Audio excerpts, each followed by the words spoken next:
ఈరోజు ధనుస్సు రాశి వారికి విద్యార్థులు కేవలం పుస్తకాలకే పరిమితం కాకుండా ఈరోజు ప్రాక్టికల్ నాలెడ్జ్ లేదా స్కిల్ డెవలప్మెంట్ కోర్సుల కోసం బాగా ఆసక్తి చూపిస్తారని చెప్పొచ్చు. ఇంటర్వ్యూల్లో మీ ఆత్మవిశ్వాసమే మీకు విజయాన్ని అందిస్తుంది అనే విషయం గుర్తుపెట్టుకోండి. ఉద్యోగస్తులు మీ ఆఫీసులో మీ పనితీరుని అందరూ మెచ్చుకుంటారు. కొత్త టెక్నాలజీ ద్వారా కొత్త సాఫ్ట్వేర్ని తయారు చేయడం ద్వారా లేదా అనేక రకాల కొత్త వ్యవహారాల ద్వారా మీకు చాకచక్యం ద్వారా ఆఫీసులో వాళ్ళందరినీ ఆకట్టుకోగలుగుతారు.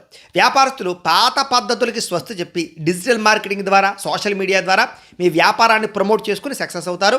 కొత్త కస్టమర్స్ని ఆకర్షించుకోగలుగుతారు. స్త్రీలు ఇంటి నిర్వహణలో చాలా మార్పులు తీసుకొస్తారని చెప్పొచ్చు. సొంతంగా మీరే కుటీర పరిశ్రమలు పెట్టడం కానీ సొంతంగా మీ కాళ్ళ మీద మీరు నిలబడడానికి కానీ ప్రయత్నం చేస్తారు.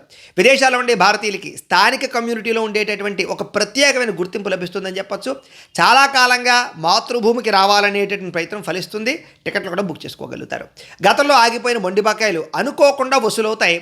అలాగే విలాసాల కోసము లేదా భవిష్యత్తు కోసము లగ్జరీ వాహనాలు కొనడం కోసం బాగా డబ్బులు ఖర్చు పెడతారు. అధిక వడ్డీ ఉన్నటువంటి అప్పులు తీర్చేసి తక్కువ వడ్డీకి రుణాలు మార్చే ప్రయత్నం చేయడం మార్పులు చేస్తారని చెప్పొచ్చు.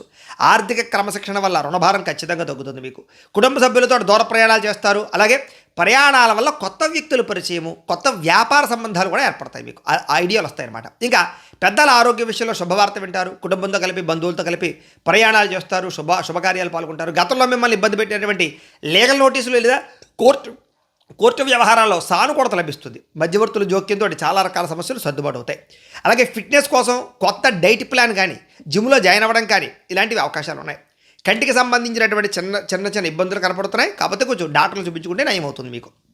ఇక ప్రేమికులు మీ భాగస్వామికి సర్ప్రైజ్ గిఫ్ట్లు ఇచ్చడం ద్వారా లేదా ప్రేమ చూపించడం ద్వారా మీ ఇద్దరి మధ్య మనస్పర్ధలు తగ్గుతాయి. ఇద్దరు కలుస్తారు. భార్యాభర్తలు ఇంటి అవసరాల కోసం ఉమ్మడిగా నిర్ణయాలు తీసుకోవడంతో పాటుగా పిల్లల భవిష్యత్తు గురించి కూడా మంచి నిర్ణయాలు తీసుకోగలుగుతారు. ఈరోజు బంగారం లేదా వెండిలో పెట్టినటువంటి పెట్టుబడులన్నీ కూడా వృద్ధి అవుతాయి. మ్యూచువల్ ఫండ్స్లో పెట్టినటువంటి పెట్టుబడులు దీర్ఘకాలిక ఫలితాలు ఖచ్చితంగా లాభాలు కనపడుతున్నాయి. ఈరోజు మీరు చేసేటటువంటి ప్రతి పని కూడా క్రియేటివిటీగా చేయగలుగుతారని చెప్పచ్చు. మీకు కనుక లక్ష్మీదేవి అంటే ఇష్టం ఉంటే కనుక ఒకసారి ఇక్కడ లైక్ చేయండి. అలాగే రేపటి రాశిఫలం కూడా మీకు రావడానికి సబ్స్క్రైబ్ చేసుకోండి, ఫాలో అవ్వండి. ఇక్కడ కనపడుతున్నటువంటి ఈ లింక్ మీద మీరు క్లిక్ చేసినట్లయితే మీకు ఇంట్లో లక్ష్మీదేవికి ఎలా పూజ చేసుకోవాలో వీడియో వస్తుంది. ఆ వీడియోని ఎదురుగుండా పెట్టుకుని మీ ఇంట్లో మీరు ఈరోజు లక్ష్మీదేవికి పూజ చేసుకోవడం వల్ల ఆవిడ ఆశీస్సుతో ఐశ్వర్యం కలుగుతుందని తెలియజేస్తూ లైక్ చేయడం మాత్రం మర్చిపోకండి. స్వస్తి.